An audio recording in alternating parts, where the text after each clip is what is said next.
All right. Thanks, Dawn, for organizing this event and bringing together this wonderful community. It's my great pleasure to be sharing today the work that I've been doing on bioinspired and biobased 4D printing towards my goal of creating an adaptive built environment.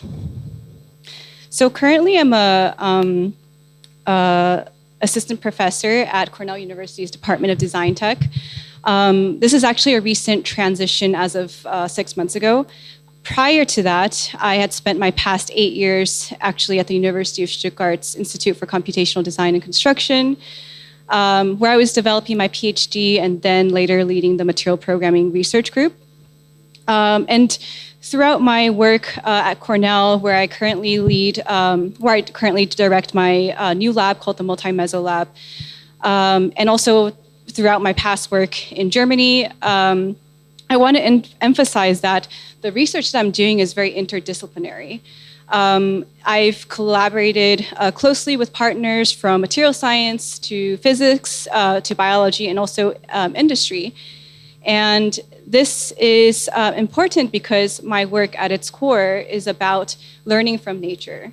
How to use natural materials more sustainably, but also performatively. So this work requires that we integrate different disciplines. For example, developing new bio-based materials to turn properties that we normally consider as disadvantages, such as shrinking, swelling, warping, into advantages. Also studying biological role models in order to mimic their structural layering and transfer them to emerging technologies like 3D printing. And finally, how to design and program new types of mechanisms whose shape changes and functions are 100% controlled and powered by the environment. So I think by integrating and synthesizing knowledge from these diverse domains, we can then create bio-inspired structures that can change shape without consuming any operating energy. And I present this as an alternative to conventional methods of design and making. So before I go into the details of how all of that works, I want to share a little bit about where I'm coming from. So I consider myself a maker. I've been making things for practically my entire life.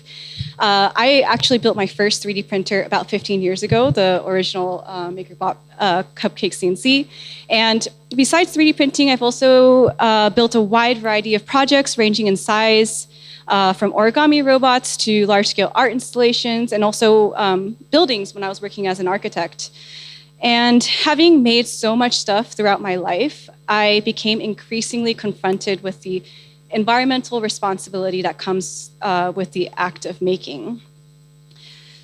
So I just want to share this infographic, which compares in the year 1900, the Earth's biomass, which you see on the right here, and comparing that to, on the left, the anthropogenic mass, which is the accumulation of all objects made by humans. And when you consider that humans only make up 0.1% of all of the biomass, since 1900, the anthropogenic mass has actually doubled every 20 years. And according to a recent study, the anthropogenic mass has now surpassed the biomass. So, and actually the biomass has even decreased because of because of deforestation and our overall manufacturing activities. So this study really made me realize that the climate problem is really a problem of how we use materials and make things. And a lot of this human-made anthropomass are things like buildings and roads, and manufacturing those construction materials are responsible for 9% of global CO2 emissions. Building operations like heating and cooling, for maintaining comfort in our buildings, that's 28% of global emissions. So essentially over 2/3 of carbon emissions are linked to our overall manufacturing and industrial activities. So in order to address this global problem, I think we need to design our products and buildings to adapt to multiple scenarios to be used and reused into the future. So the question is, how do we make structures that are adaptive? So architects, many of us are architects here. I think there is a long history of speculating on ways to make buildings more adaptive and future-proof. So, for example, the Prada transformer by OMA, it has specialized floor plans on all different sides of this building surface, essentially expanding the usable footprint of one building by rotating the structure with cranes. There's also the Villa Girasole, which was designed to follow the sun's movement throughout the day, but it requires this huge machine to rotate this 1,500-ton mass. And of course, there's the Arab Institute, the Arab World Institute, which is a famous example of a kinetic facade with over 16,000 apertures that control the amount of light entering the building. But like the previous examples, it's very costly and complex to maintain. The facade itself is no longer adapting autonomously. And in the case of the Villa Girasole, it's actually at the risk of demolition. So you don't see a lot of these structures operating over a long term. However, in biology, organisms also move and adapt, but in a very different way. So plants respond to their environment by changing their shapes and properties through growth and other mechanisms. I'm really interested in the mechanisms of seed dispersal that you see on the bottom row here, from the folding of pollen grains to the exploding cucumbers on the right. And these are really interesting because they don't require any active metabolism to function. So let me explain that with my favorite example, the pine cone. It really nicely illustrates the example of how the material structure and function are so tightly integrated that it can reliably open its scales without consuming any metabolic energy. And interestingly, it's actually dead. It's a dead tissue when it falls from the tree. And indeed, my partners from biology have actually found a 14 million year fossilized cone that can still open and close. So this incredible robustness that we observe in nature often is due to the material structure. And you can see in this on the right here, the cellulose microfibrils, which are arranged in these two directional layers. And this bilayer structure is what causes the pine cone to swell or shrink in response to moisture changes. So my personal goal has been to investigate how we can apply strategies such as these from biology to the design and manufacture of our products and buildings. For example, maybe one day we'll have building skins that autonomously provide shading or ventilation depending on the weather. So my personal dream is to get rid of active heating and air conditioning. So in the next projects that I show today, I'm going to be introducing my previous doctoral research in working towards this goal. So I'm going to explain fused filament fabrication is really actually conducive to emulating the fibrous structure of biological materials. And this is a process called 4D printing. So even though the printers and materials are very cheap and accessible, one of the core challenges is how do you even design these structures? How do you even 4D print something that can change shape? So how it works is that through the process of extrusion, you leave these anisotropic features on the material layer.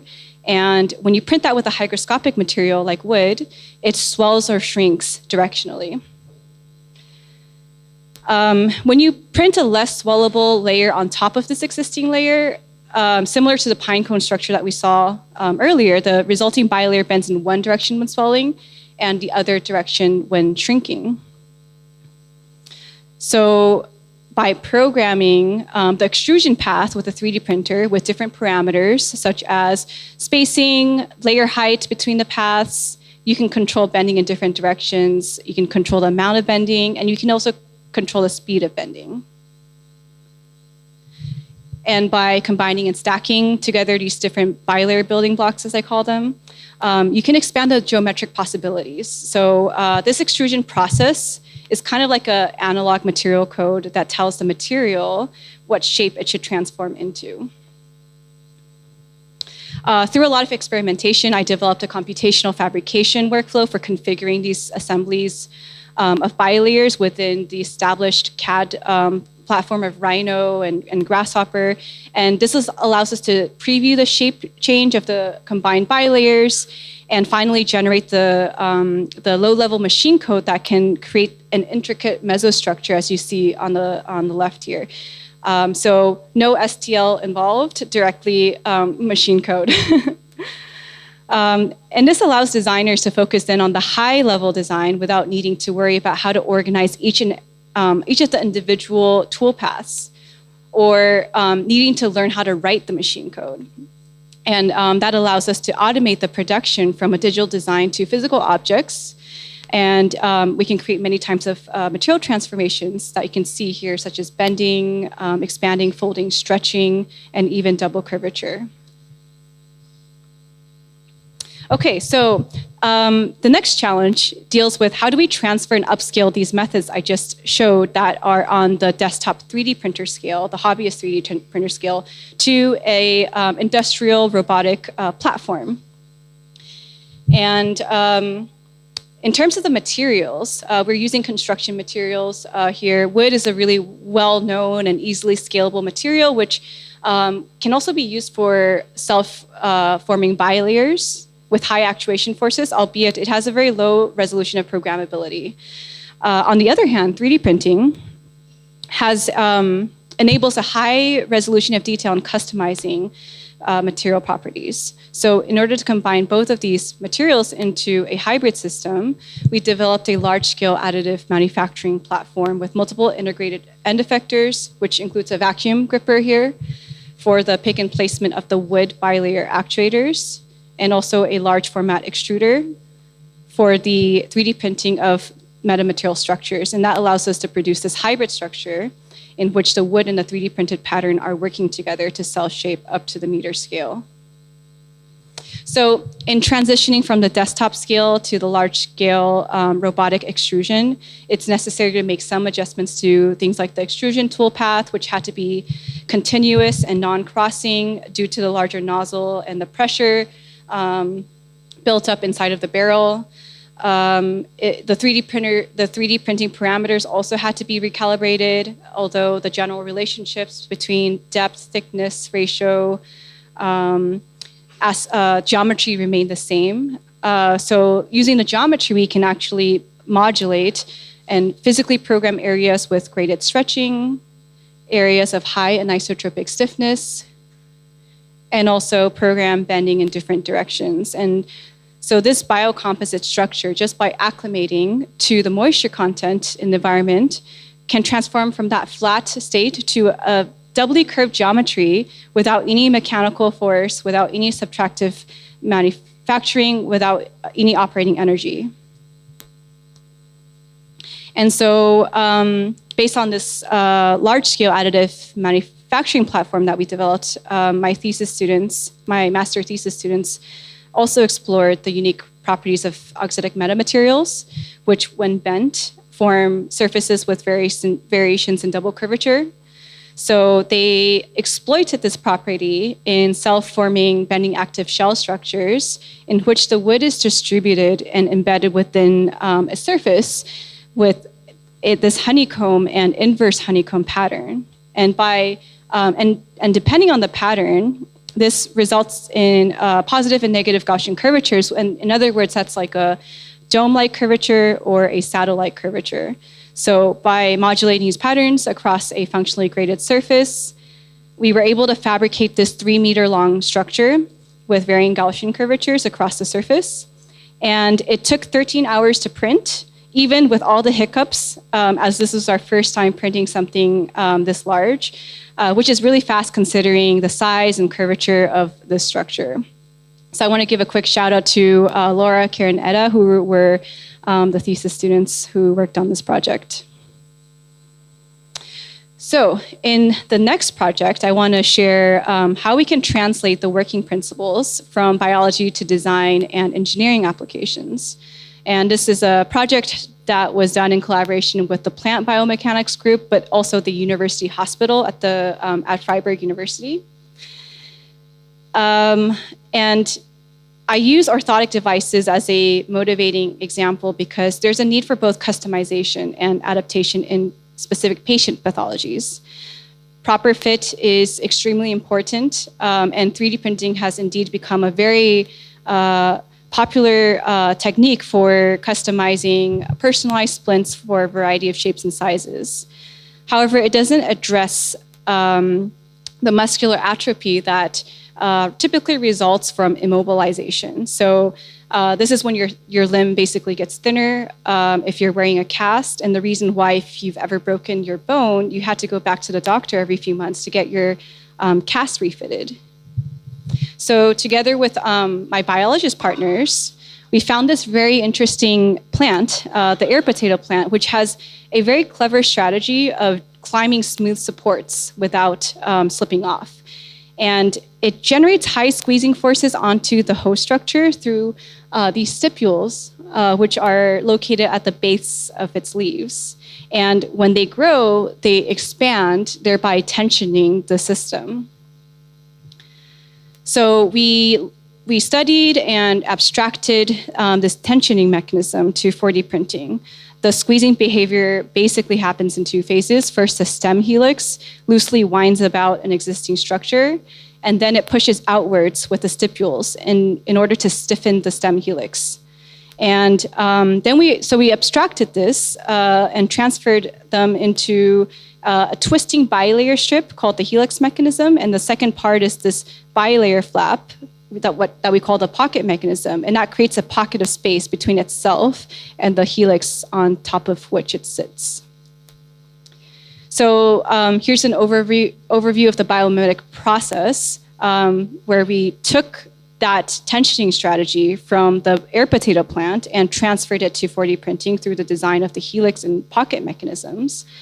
These two mechanisms can be individually tuned and combined into a single material system. And then we could evaluate it for applications where the fit and grip are important. So we tested the 4D printed material system that we created and evaluated the ability for it to stay gripping onto a support pole. So we here you can see the pure helix mechanism gripping onto a 30 millimeter diameter pole and self-releasing after 40 minutes. I'm not sure why the videos are not working, but in comparison, the helical system without the pocket mechanisms can actually stay gripping onto even smaller diameters and stay gripping for over 3 hours during moisture uptake. Okay. We also measured the squeezing forces of the 4D printed material system and compared the different combinations of the two mechanisms. So here you can see on the bottom, the helix mechanism by itself without anything else generated pretty low forces. And the addition of these pocket mechanisms in low and high densities generated increased forces to varying degrees. But the most effective strategy for generating squeezing force was to delay the actuation of the pocket mechanisms.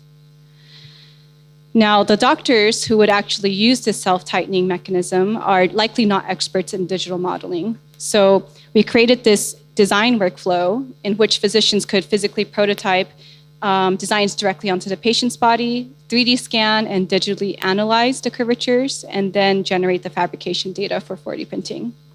And this is important for adoption outside of the lab.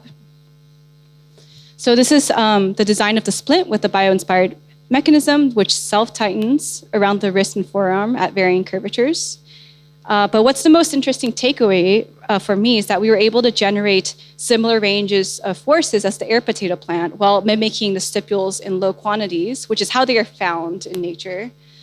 But if we increase the number of these stipules and delay their actuation, we can actually measure higher forces. And so it was exciting to see that computational design and 4D printing allows us to extend beyond what nature can achieve. Okay, in this last project, I'm gonna talk about whether or not we can apply bio-inspired 4D printing to the real world in actual buildings, which is something that I kind of talked about in the very beginning. So this is a collaboration with the Cluster of Excellence in University of Freiburg, the LiveMats, and also the Plastics Technology Institute at the University of Stuttgart. And the goal was to adapt the foundational scientific research that we developed over the previous projects that I introduced to a real building demonstrator application. So there are new challenges in integrating the self-shaping design with real environmental and weather conditions, and this happens across a longer time scale than we were used to. But also, if we can even scale up the 4D printing manufacturing process at the level of a building facade. So using this research building project that we had at the ICD, which is called the LiveMats Biomimetic Shell building, we use this as a case study to design the self-shaping adaptive facade according to its very specific building conditions. And we worked with the global design team of the building project to position the building on site so that the south-facing orientation of the building allows us to gather the maximum amount of solar heat possible. And that means that during the winter months, we needed to design the 4D printed shading elements to open to allow solar heat to enter the building. But in the summer months, then they should close to block out the high heat loads from entering the building. So how do we program shading for the different seasons using a humidity reactive material? So in temperate climates, such as in Germany, but most likely here in the Netherlands as well, there's a reliable link between temperature and humidity. So if you take a look at a typical winter day, you can see that the humidity in blue remains quite high, while the temperature in red maintains a very low trend. And on a typical summer day on the right, you can see that there's much more daily fluctuations in temperature, but the humidity always remains, it always maintains this inverse relationship. And so when we designed our shading elements to, so that means we had to design our shading elements to curl and open when humid and then flatten and shade when dry. And we also needed to match the response time of the material to the time scale of weather changes in Freiburg, where the building would be. And so together with material scientists, we co-developed a highly responsive 3D printable filament material, which was consisting of cellulose locally sourced from a company in Germany. We went through then a very intensive testing process in the lab using an active climate micro generator to cycle many times, alternating high and low humidities. There we discovered that our LED adhesives are not really robust against high humidities. But we were happy to see that our 4D printed elements could continue to operate against these disturbances and phased by multiple attacks. Now, in order to test the performance under real weather conditions, I built a facade mock-up in Stuttgart, which mimics the same orientation and height as the target building in Freiburg. There's very similar weather patterns. And there, the 4D printed elements were then exposed to the full range of humidity, temperature, and UV effects over all of the seasons for over a year.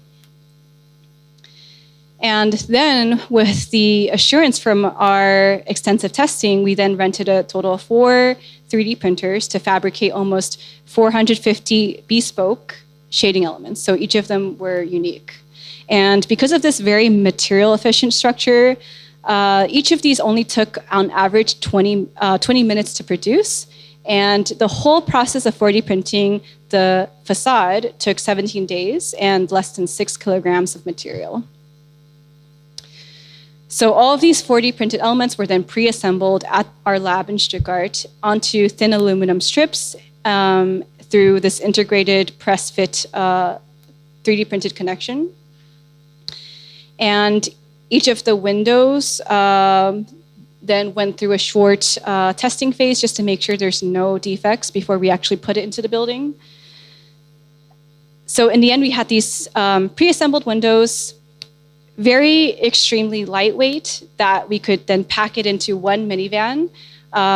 We could drive it onto the construction site and then unload and install it onto the roof without any cranes or heavy equipment. I also want to mention that we designed this facade system with operable glass doors, which means that we can always access the window cavity if we need to repair, if we need to even remove the facade system if needed. And also that the windows are vented on the top and the bottom, which allows those materials to acclimate to the temperature outside. And so there it is, the real thing. And this is, to my knowledge, the first 4D printed weather responsive facade. I'm proud to say that it's also a public building, which is open to students, faculty, visitors at the University of Freiburg. And here's a view from the inside. So this is just a couple days after the installation.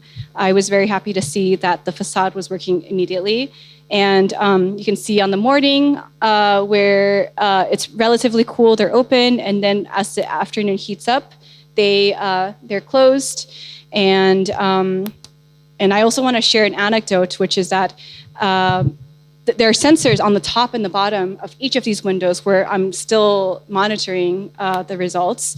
And the electronics actually took over a year to get working. It took over a year to get AC power onto the windows, whereas the material just started working immediately after installation.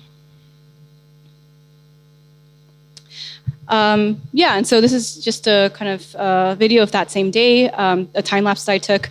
And again, it requires zero operating energy, demonstrating resilience against things like power outages, or the complex engineering and constant maintenance that's required for comparable electromechanical systems that I showed in the very beginning of my presentation. And what's exciting to me is that this solution has the potential to be economically scalable because we were able to scale up the 4D printing process to the level of building facade using very commonly available, very affordable 3D printing equipment and the most abundant biopolymer on Earth, which is cellulose. And now I want to move a little bit into my future and ongoing work at Cornell University. So one of the limitations of such a weather responsive system is that many people who are in buildings want to be able to control their surroundings. We're so used to things like the shades that we can just open and close.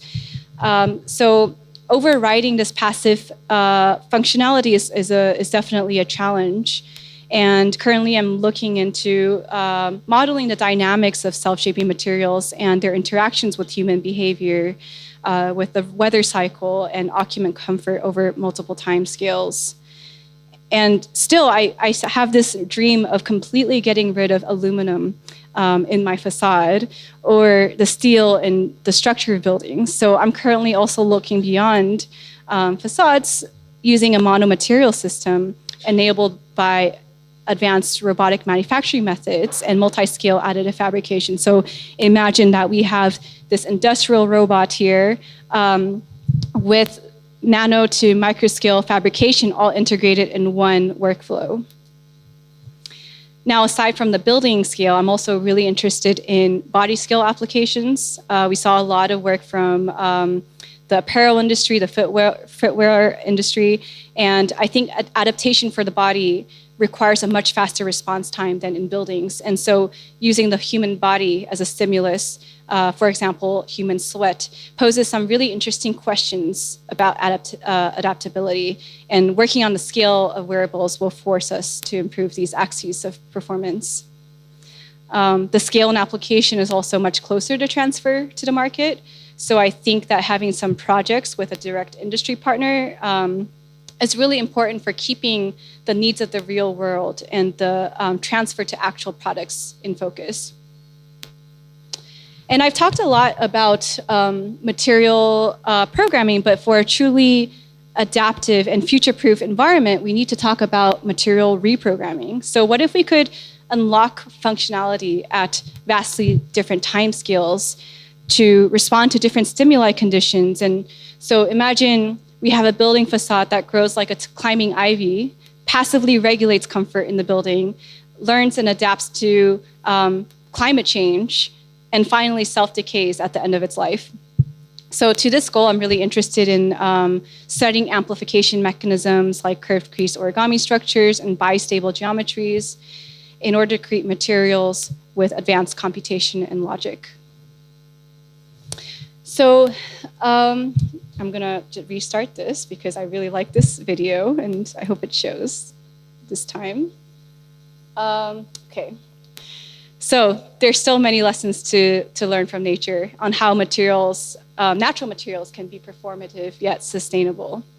And that's the mission that I'm continuing at the Multi-Meso Lab at Cornell, to pinpoint how we can harness the inherent characteristics of natural materials to perform even more advanced functions and showcase that bioinspired design and making is a credible pathway to overcoming the competing resources between nature and technology towards a future where our technologies are no different from nature. So I'm really excited to hear your thoughts and possibly ideas about this work. Thanks a lot for your attention.